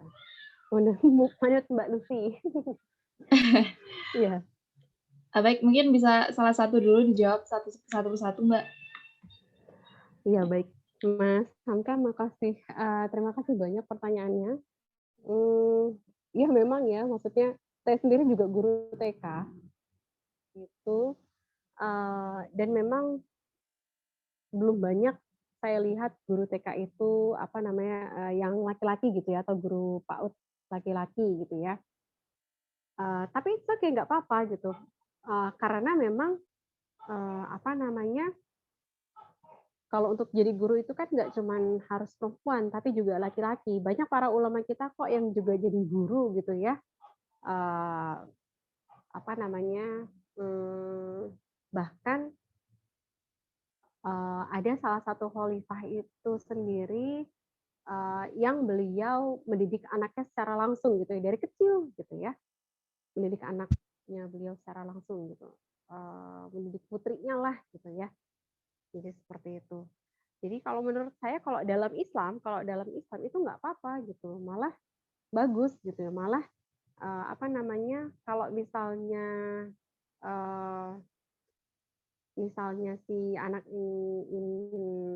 misalnya ingin ke toilet gitu, ingin buang air kecil, misalnya anak laki-laki gitu, nanti bisa sama guru laki-laki gitu misalnya. Jadi sudah diajarkan sejak kecilnya itu, maksudnya supaya bisa menjaga dirinya sendiri gitu misalnya gitu. Mencegah dia dari kejahatan seksual. Jadi menurut saya sih nggak masalah, Mas Hamka gitu, kalau misalnya ada guru PAUD atau guru TK tuh laki-laki. Cuman kan memang kalau dalam masyarakat kita mungkin masih terlihat aneh gitu ya. Kok guru PAUD, guru TK kok laki-laki gitu ya. Padahal dalam Islam sendiri nggak masalah gitu. Itu nggak masalah kok gitu ya. Nah ini makanya bedanya adat atau budaya gitu ya dengan agama gitu ya. Maksudnya nggak selalu adat atau budaya itu selaras dengan apa yang ada di agama gitu. Jadi seperti itu, Mas Hamka. Terus kemudian tadi apa pertanyaan selanjutnya? Apakah emansipasi ini masih ada di Indonesia apa gimana tadi? Itu satu saya sudah tanggapi. Terus kemudian yang keduanya gimana, Mas Hamka? Ya, menyadarkan emansipasi itu bagaimana ternyata nggak sepenuhnya hilang gitu. Contohnya ya dengan pengambilan jurusan aja, kalau cewek misalkan ngambil teknik kan pasti diomongin kanan kiri lah, atau misalkan cewek ngambil olahraga gitu pasti diomongin kanan kiri lah. Yang lebih parah lagi itu ada orang itu kelihatannya kalem tapi ngambilnya ternyata begitulah gitu. Begitulahnya gimana nih? Ya intinya gitu, kalau Diskriminasi kalau atau cewek ngambil olahraga itu dikiranya wagu lah istilah. Oke, iya. Terus kalau menurut saya, karena kalau di Islam itu juga misalnya ada perempuan ngambil teknik gitu ya, entah itu teknik arsitektur gitu ya, atau teknik kimia gitu ya. Menurut saya sih nggak masalah, karena dulu para ulama,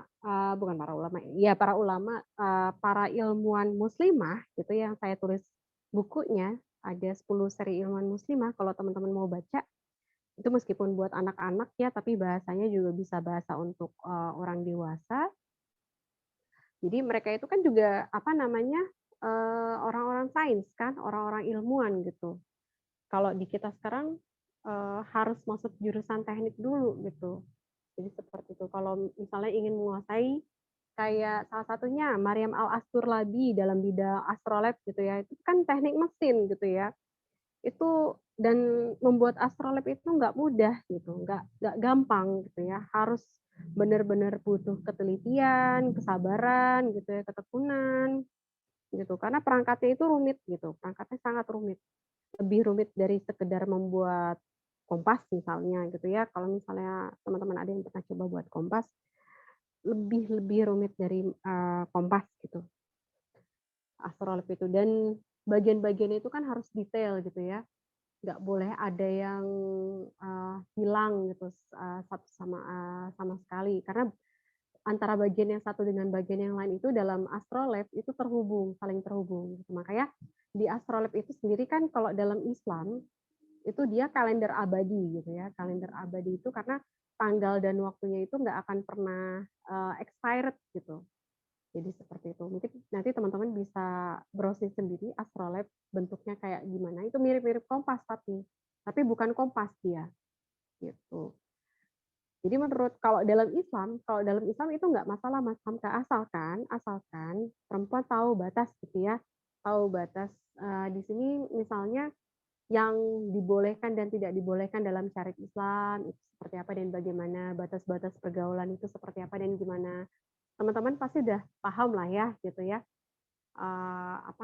Batas-batas dalam syariat Islam itu kayak gimana gitu ya. Jadi seperti itu Mas Hamka gitu. Dan kalau zaman dulu itu kan walaupun misalnya sudah ada murid laki-laki dan perempuan, tapi kan mereka murid laki-laki dan perempuannya itu dipisah gitu. Kalau kita flashback lagi ke belakang, lebih ke belakang lagi ke zamannya Rasulullah Shallallahu Alaihi Wasallam, itu Ibunda Aisyah ketika mengajarkan para sahabat gitu ya, itu dari balik tabir gitu ya, nggak bisa ngelihat langsung gitu, nggak bisa ngelihat langsung wajahnya Ibunda Aisyah gitu. Jadi seperti itu, maksudnya batas-batasnya atau asalkan tahu batas-batasnya, misalnya kayak Ibunda Aisyah gitu kan ya, mengajar dari balik tabir gitu, seperti itu contohnya ya kayak gitu. Tapi kalau sekarang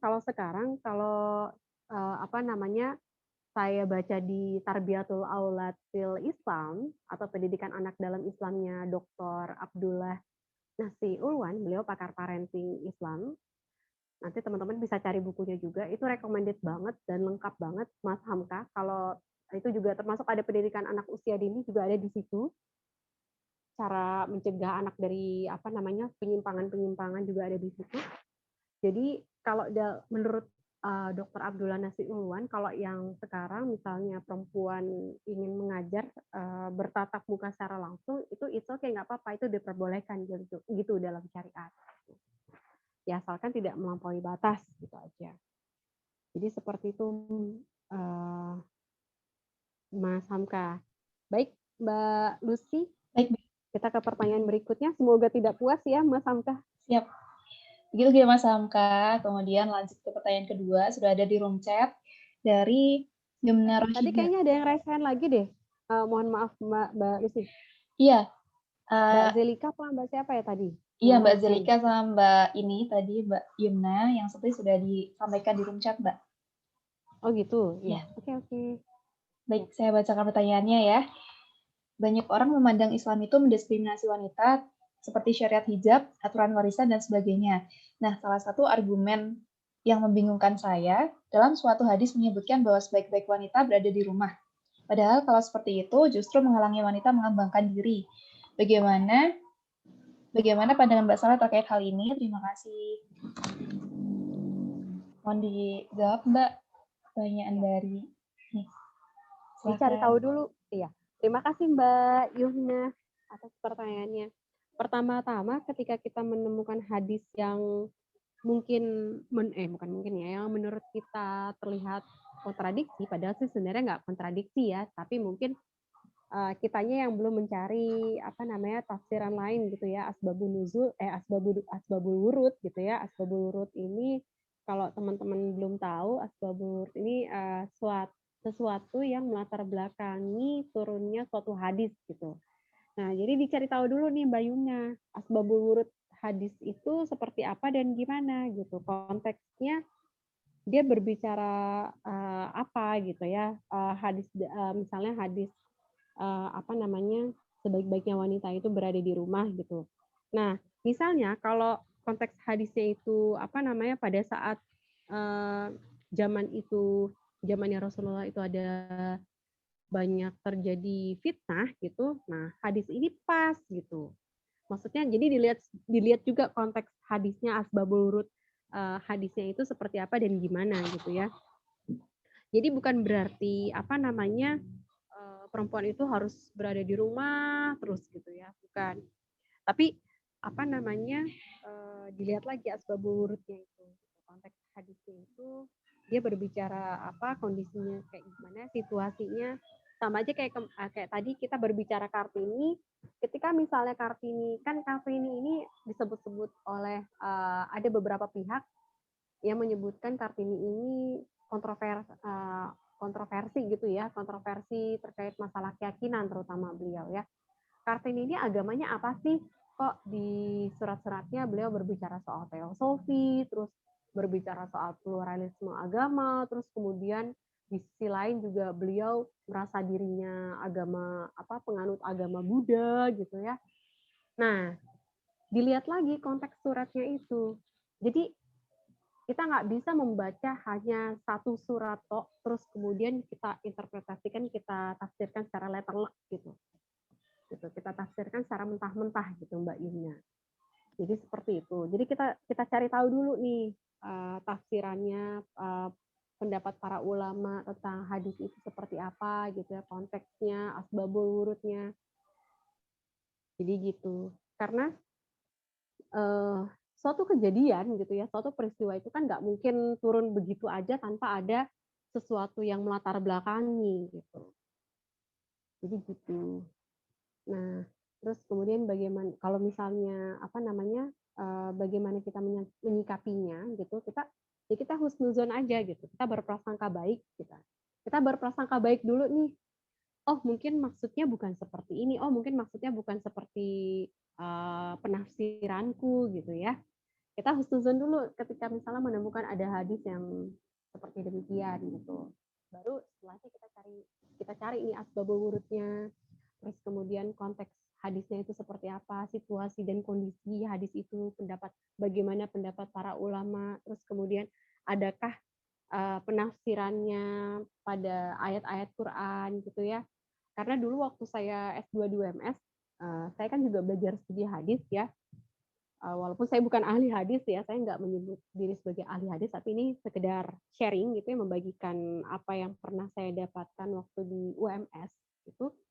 Nah, ketika saya belajar studi hadis itu Mbak Yuna, itu ternyata hadis itu mirip ketika saya menelusuri sebuah berita gitu ya.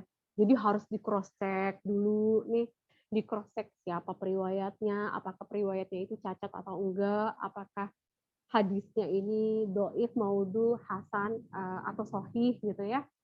Jadi apa namanya, kemudian penafsiran hadisnya itu apakah perlu dikuatkan lagi dengan ayat-ayat Quran ataukah sudah cukup dengan ditafsirkan dengan hadis-hadis lain gitu. Karena antara satu hadis dengan hadis lain itu saling menyambung. Kalau Mbak Yumna nanti baca kitab hadis Bukhari dan Muslim, itu saling menyambung nanti gitu. Entah itu nanti menyambungnya dengan hadis lain atau menyambungnya dengan ayat Quran gitu ya Mbak Yumna ya. Jadi kita nggak bisa menafsirkan satu hadis itu hanya berdasarkan penafsiran kita aja gitu. Tapi harus dicari tahu dulu konteksnya, asbabul wurudnya tadi, terus kemudian pandangan para ulama atau pendapat para ulama tentang hadis itu, adakah tafsiran lainnya di dalam ayat-ayat Quran gitu. Jadi gitu Mbak Yumna. Semoga bisa menjawab. Ya, begitu ya Mbak Yumna. Kemudian karena waktu juga sedikit lagi, waktunya terbatas, langsung saja kita masuk ke pertanyaan ketiga dari Mbak Zalika NN yang raise hand. Boleh di-unmute. Boleh unmute Mbak Zalika? Iya, suaranya jelas nggak ya Mbak? Jelas Mbak? Jelas kok, jelas. Oke, Afwan sebelumnya belum bisa on cam seperti itu. Yang saya ingin tanyakan Mbak Sarah, ini yang saya dengarkan tadi, saya simak materinya kan lumayan mind-blowing banget ya. Gimana ternyata dari sisi sejarah Ibu Kartini yang ternyata juga mendalami Islam bagaimanapun dari prosesnya seperti itu. Yang tadinya dari mempelajari Eropa kemudian mendalami Islam seperti itu. Nah, kalau dari kecil kan kita hanya mengetahui bahwa beliau itu memang dekat dengan bangsawan-bangsawan Eropa seperti itu ya. Tapi bagaimana sejarahnya beliau mendalami Islam itu tidak terlalu dipublish seperti itu. Seakan-akan mungkin ya nggak tahu juga ya kalau misalkan ada pihak-pihak yang memang ingin mengkaburkan sejarah-sejarah detil ini seperti itu. Nah, yang saya ingin tanyakan juga, apakah ada bagian-bagian sejarah lain yang mungkin ada pihak-pihak yang ingin mengkaburkan sejarah dari faktanya seperti yang dijelaskan di kajian ini, dan juga apakah di perjuangan Kartini itu emang fokusnya hanya untuk perempuan saja atau laki-laki juga diperjuangkan seperti itu. Mungkin dari sisi kependidikannya atau strata sosialnya seperti itu yang di rakyat Indonesianya ya. Nah, seperti itu Mbak Sarah, terima kasih. Baik Mbak Sarah, bisa langsung dijawab. Ya, maaf tadi lupa mic-nya belum dinyalain. Kebiasaan. Tadi udah jawab iya, tapi lupa mic-nya belum dijawab. Belum nyalain. Ya, terima kasih siapa tadi? Mbak Zelika ya? Mbak Zelika atas pertanyaannya. Kalau saya lebih sering lihat Kartini itu disebut-sebut sebagai feminis itu di banyak media gitu ya. Di banyak media itu sering disebut Kartini itu feminis gitu. Misalnya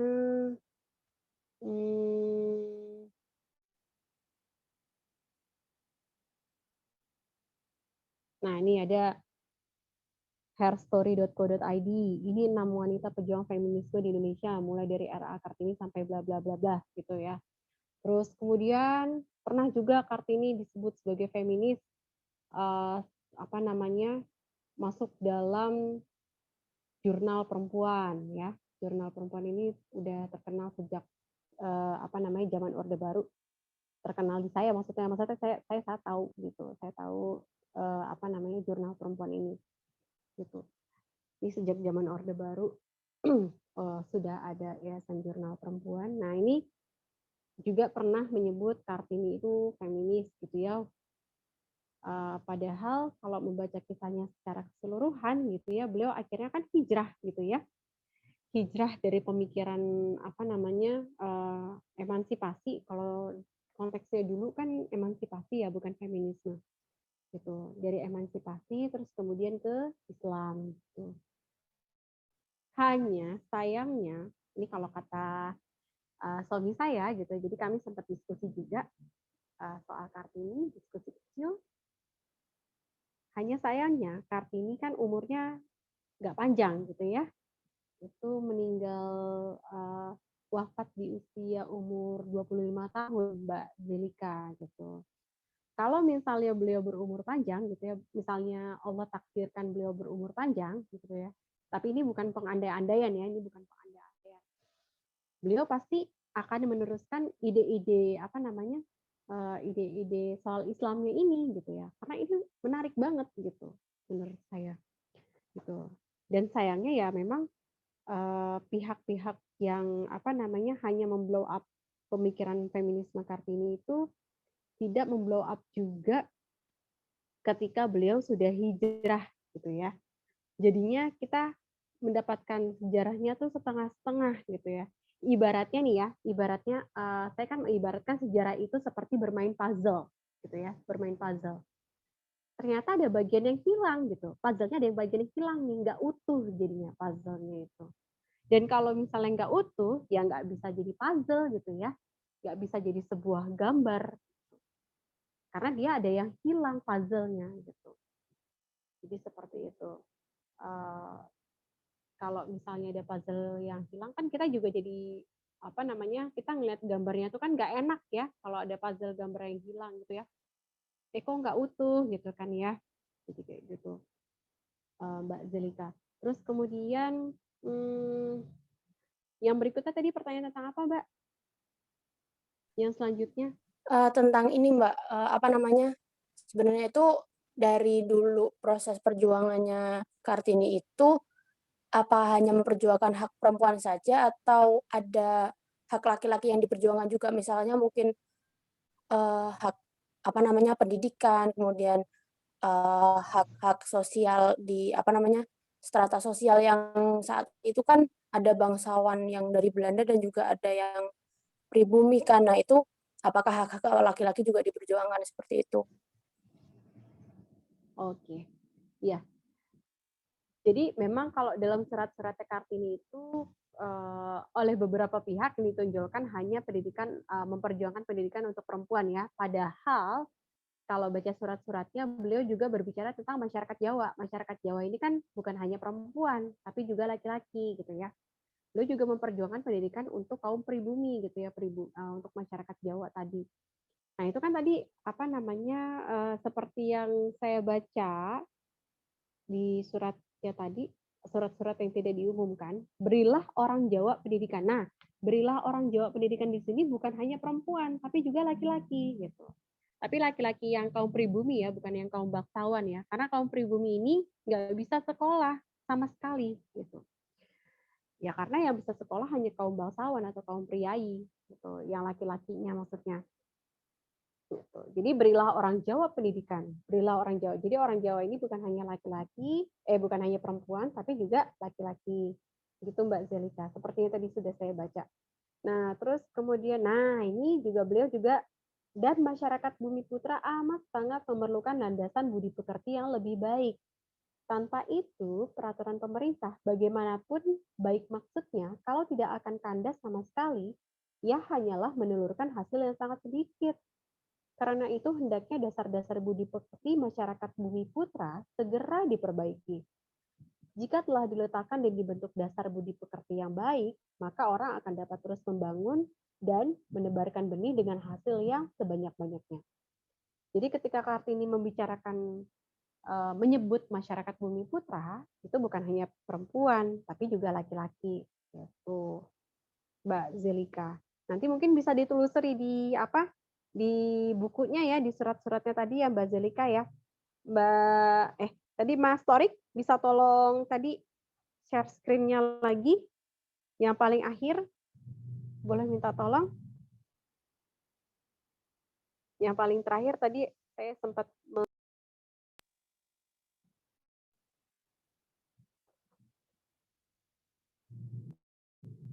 Paling terakhir.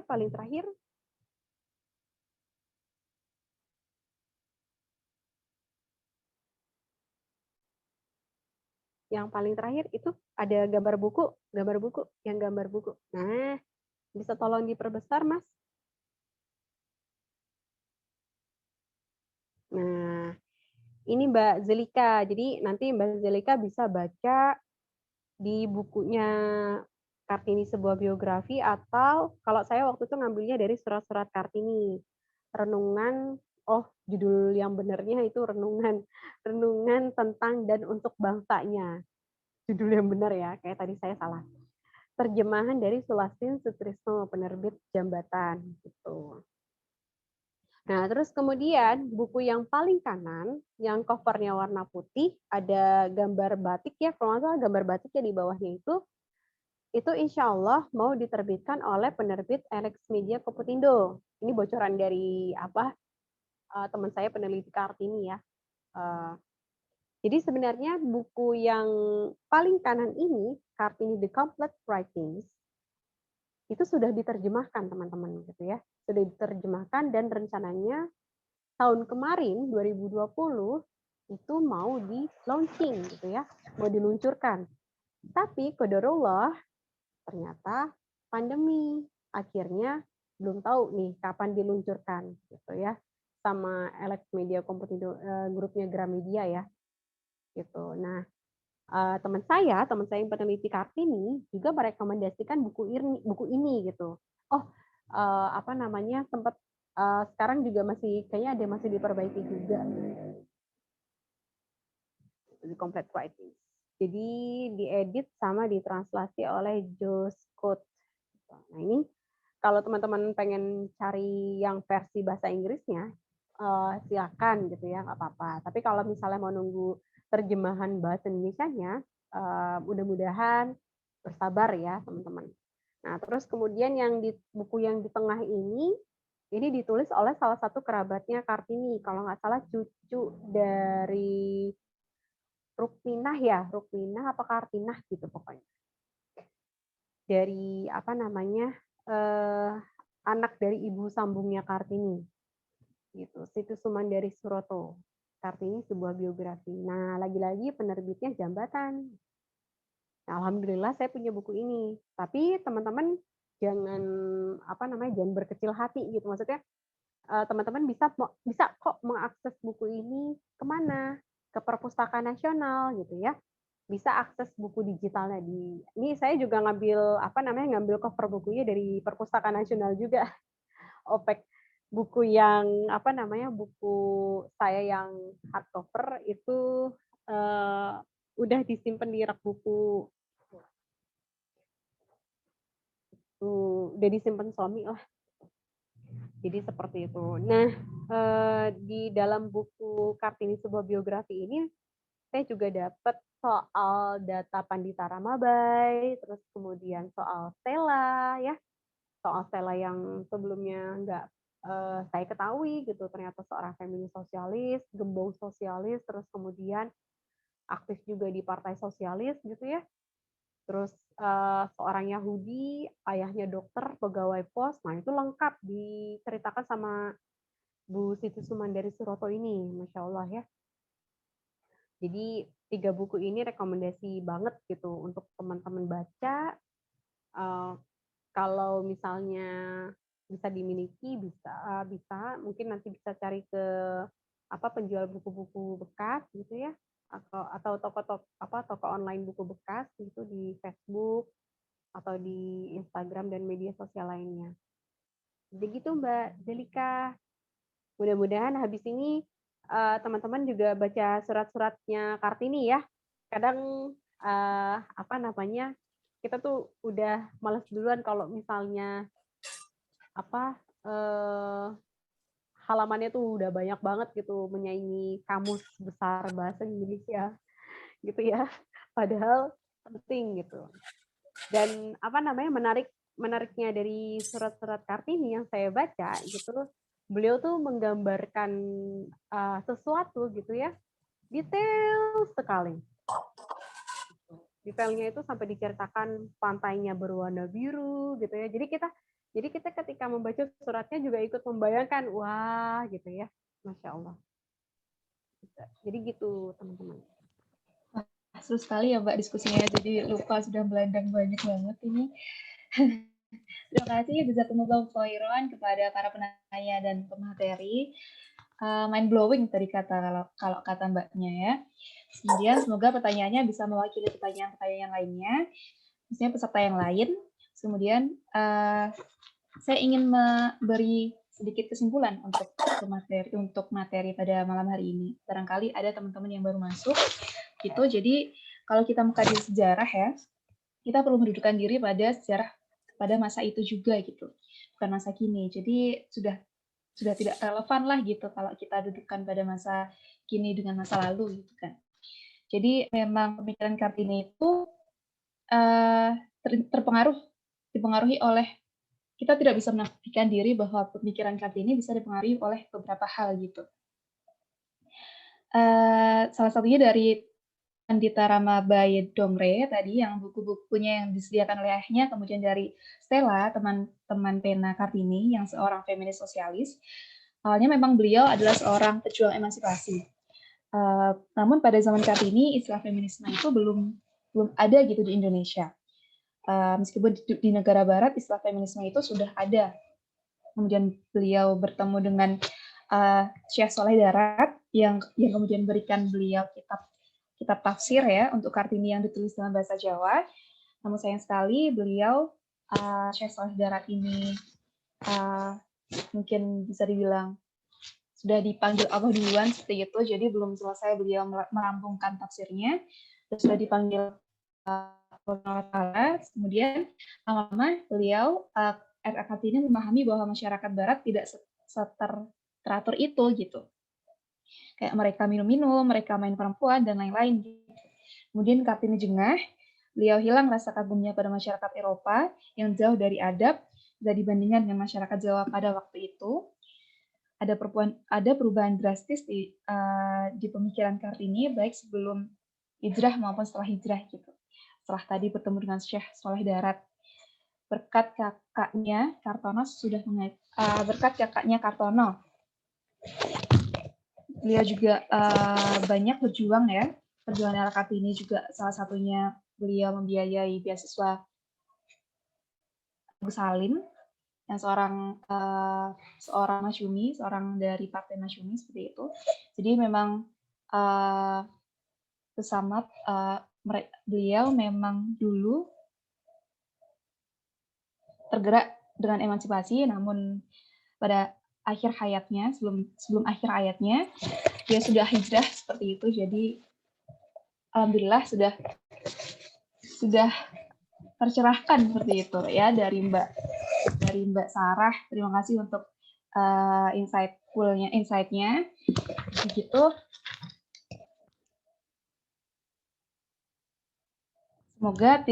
Semoga materi pada malam hari ini tidak lantas membuat teman-teman puas sehingga bisa mengeksplor lebih dalam lagi. Sayang sekali karena keterbatasan waktu, sesi tanya jawab ini harus saya akhiri. Bagi teman-teman yang ingin bertanya, boleh DM atau chat Mbak Sarah yang nanti di Instagramnya @sarah.mtv. Gitu. Saya ada sedikit pantun juga untuk menutup sesi moderator pada malam hari ini. Jika rindu mulai menyergap, ada doa yang bisa dipanjat. Mohon maafkan segala silap, semoga bisa memberi manfaat. Saya kembalikan kepada MC, saya ucapkan terima kasih. Assalamualaikum warahmatullahi wabarakatuh. Terima kasih, Saudara Lucy. Jazakallah khair. Lalu sesi selanjutnya, yakni sesi foto bersama. Dimohon peserta dan seluruh yang ada di sini untuk on cam atau menyalakan kamera.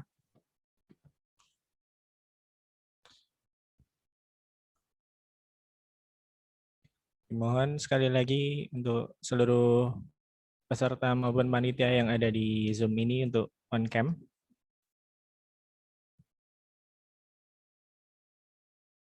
Oke, akan saya hitung ya.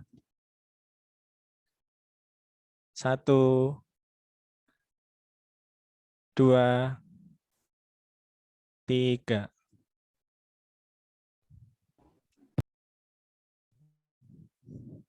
Gimana?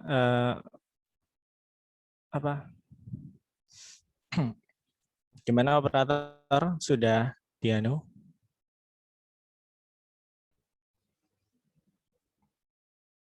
Oke. Satu lagi Mas, slide kedua mungkin. Oke, sekali lagi ya.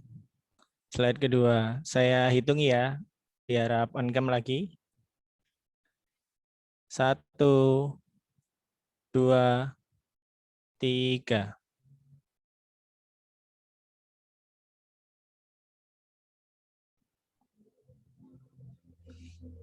Oke, gimana operator? Sekali lagi.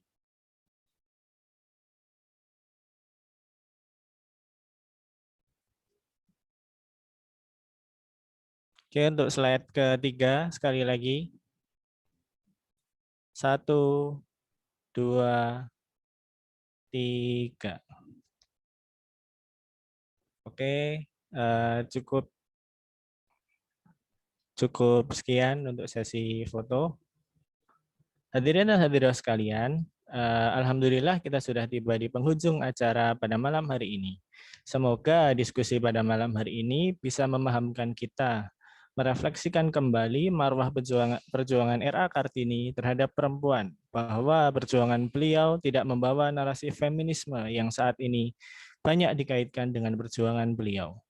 Terima kasih atas partisipasi teman-teman semua. Kami dari segenap panitia mohon maaf bila ada kata atau tindakan yang menyinggung perasaan dari teman-teman.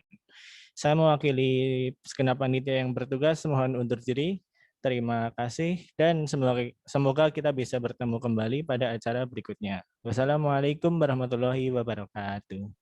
Waalaikumsalam warahmatullahi wabarakatuh. Jazakumullah khairan Saya jami'an.